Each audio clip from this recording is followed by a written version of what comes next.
did amend that to change the time period from 45 days to 60 days.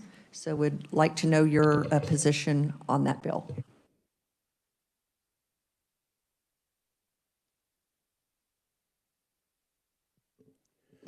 So we've talked about that in advance, and we think that's just a fabulous idea, and we'll go ahead and thanks for making our bill better. We are fabulous over here, so we appreciate that. Okay, we're warming up. Thank you for that. So you concur with that. House Bill 2173, and that's the refrigerant bill. We really had no concern with that. So if there's something more you would like to discuss on that, we're open. It's my understanding the only thing you changed was the effective date. Correct.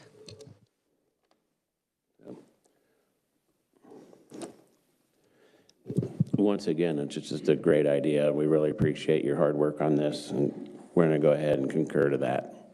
Appreciate that. We're on a roll, so let's keep going. 2234, the state building cost threshold. Again, we just changed the effective date.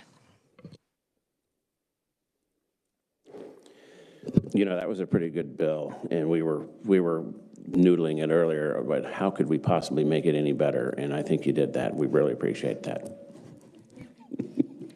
So we would concur to the change. Thank you. Appreciate that. House Bill 2292, the apprenticeship tax credit. We did make a couple of changes. We didn't want the balance in those grant funds, the 2 grants that are in that bill, to go above the limit of that. So at the end of the fiscal year, if it rises above the 2.5 million or the 3 million respectively for those grants, then the balance above that amount would be swept back into the state general fund. So those were the changes we made on the Senate side.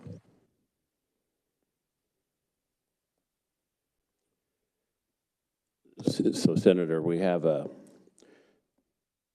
we'll consider that, but I would like to hold off on the apprenticeship tax credit bill. I'm waiting to hear back from the revisor on whether or not we could talk about putting in the engineering bill into that, since they're very similar. So can we hold off on that and come back and discuss that? I think there was another change that we wanted to make to that as well regarding make sure that on the para-to-teacher program, we were going to make sure that that money all went to tuition. Is that? Yes, I would like to, and so for your consideration when we do come back to it, what I would like to see in the educator registered apprenticeship portion, that grant portion, is to ensure that that money goes to pay for tuition fees and books, and that 3 million resides under the Department of Commerce, the apprenticeship executive director. I would like those funds to be housed there and only go to the higher education costs of that para getting what they need to become a teacher. So I'll let you guys consider that as we come back to that, but happy to come back to that at the appropriate time. So next we have House Bill 2336. This is the Airport Authority bonding. We did make some changes to that, as you can see on the right. If there's an increase in excess of 10 million, it has to be approved by a board of county commissioners, and that kind of alleviates that fear of not having elected representation. We thought that would be a nice safety net on that. Allow for the issuance of bonds in amounts in excess of 1.85% and provide that any issuance of bonds subject to approval by a board of county commissioners could be submitted to a general election. Those are the amendments that we made on that bill, so let you have some time to think about that.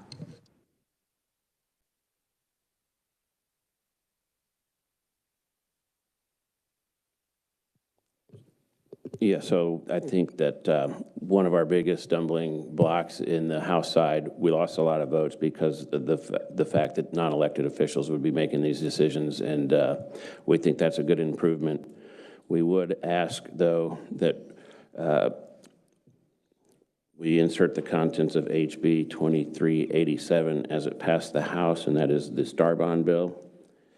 We would like to insert that into this bill, and the reason being is we've got to address the food sales tax issue that our bondholders that purchased these bonds, we're relying on that to pay off the bonds. And I think it's better to go ahead and reimburse the bondholders now than wait into the future where we may need the sales tax revenue that otherwise would be going to pay off the balance of the bonds. But typically, most of these bonds pay off early. But if we have the funds today to be able to reimburse them, I think we should go ahead and do that because in 10 years or so, we may not have the funds and we might need the income, the revenue from the sales tax at that point. Also, there was for our rural areas, there was an important part in there to pay as you go at a higher level. As you know, the rural areas are looking for ways to make developments and investments, but when you try to sell a bond on an area where there's no current activity, no commerce, the bond rates are extremely high because it's risky. This would allow the investors to, say, get a loan or make investment on their own and be paid back over time, a pay-as-you-go program to the $25 million mark. And then the third piece that was important was the addition of amusement parks. We all talk all the time about how star bonds sometimes get taken advantage of, and they don't necessarily bring people to Kansas. We think that this makes the addition of a large amusement park area would actually work and bring people into Kansas to spend dollars. So we think that's an important bill. I know you didn't get time to look at it this year, and we would like to be able to put that in with the bonding authority bill. Appreciate that. Just a quick question. Do you know, is there a sunset on the rural provision, or maybe one of our revisers? Is Charles on board, or is there? Can you answer that? Yeah, Charles is. Charles, would you be able to handle whether or not there is a sunset on the amusement park portion of the Star Bond bill?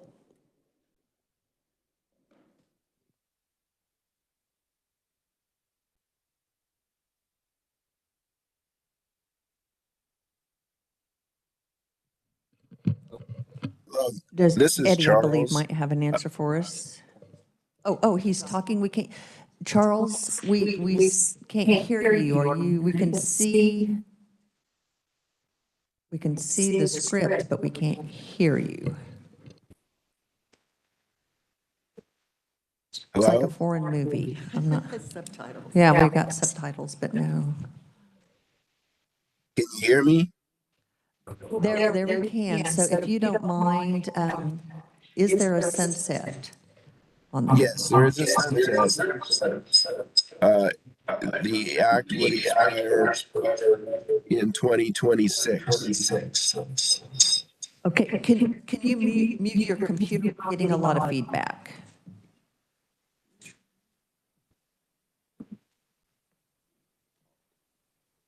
Now we may not be able to hear. Can you hear me now?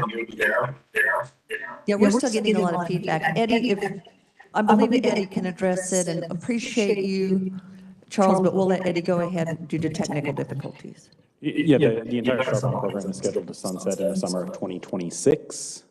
And that provision does not have a separate and distinct sunset as it relates to the local pay-as-you-go provision. It's just the entire program is scheduled to sunset in 2026 under current law. Yes. No, it's the entire Star Bond program. Can you give us just a moment? Yes.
Senator Holland has a question he'd like to pose. Madam Chair, and this is just for the bodies.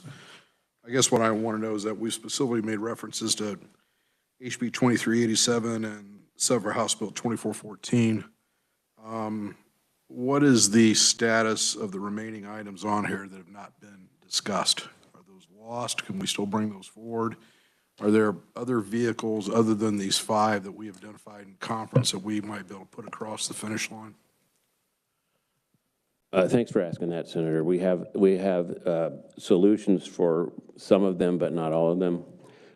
I think that the Adult Learner Grant Act went in, and I think Senator Erickson can comment on that. I think that might have gone into the Promise Act earlier today, because they're very similar.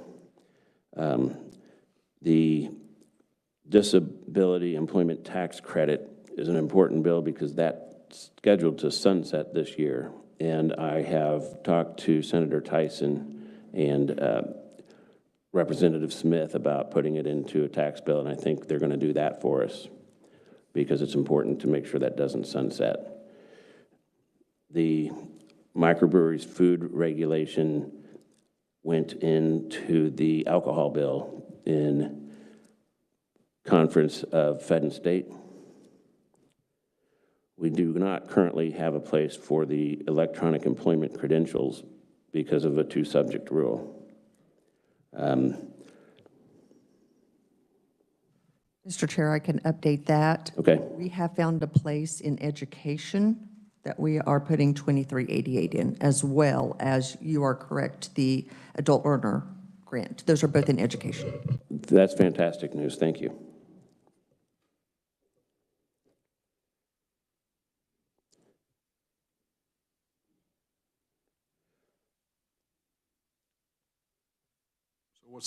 Madam Chair, so what's the status of Lehigh Park, 2446 and SB 91? Yes, on the Lehigh Park, that went to ag. And the film incentives, I have not confirmed this. I have heard that is in tax on the House side, and so they may take it up in tax conference committee.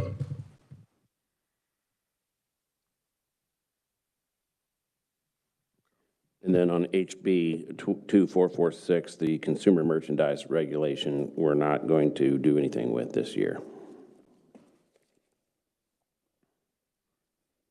Thank you. What is that? I'm kind of, I'm not quite sure what 2401 was. Can somebody remind me? That's the UI provisions, both the Department of Labor's requested modernization provisions and the interview ghosting provisions. Okay, we're currently in negotiations on that because the extension piece is becoming quite a predicament because we have some employees we have one employee actually that has a negative balance of $275 million, which is an issue. To continue to let them have temporary unemployment. So what we're doing is a solution it's important to extend the modernization. So we're going to do that as a proviso in the budget bill so that we can make sure that we can move forward on the modernization portion. And we'll take the rest up next year after we have some time. Don't want to rush something like that. Mr. Chair, we have talked about it. Since we were not able to take up the STAR bond and rural development and sales tax on food bill, we would like some time to look through that and all the implications of that. And so we would like to pause here and set a time to come back and hopefully take care of that. Okay, do you have a time in mind, or do you want to just play it by ear? What is your availability?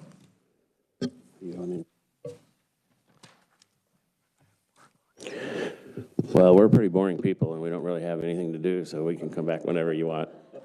It depends on how late you want to go. I know my vice chair has a 4 o'clock. I have a 4:30, And my ranking has a 3. We're pretty booked unless you want to go late this afternoon. Otherwise, we can do tomorrow. I don't know what time you come in. We come in at 10. I'm available at 9. Does 9 o'clock tomorrow morning work? 9 o'clock works. Okay, let's plan on reconvening then. Thank you for your time. Okay, so do you want to do a quick review on what we've agreed on? Yep. Eddie? Yeah, I'll run through my notes. It sounds to me as though on 2042, 2173, and 2234, the conference committee has agreed to the Senate amendments, which I believe in all 3 cases would just require a motion to concur in conference. And it's in House Bill 2292, it sounds as though there is some interest in considering additional provisions for that, potentially some related to 2414, and also potentially the books and tuition-only piece for the para-to-teacher aspect of that bill. And then on 2336, it sounds like there was interest in potentially adding provisions from 2387. And then there was some additional discussion regarding some of the provisions below, but no clear vehicles yet in terms of where to put those. Is that what you're looking for? That sounds right to us. Okay, great. Glad we're on the same page and look forward to you tomorrow morning. It's been a pleasure. Thank you.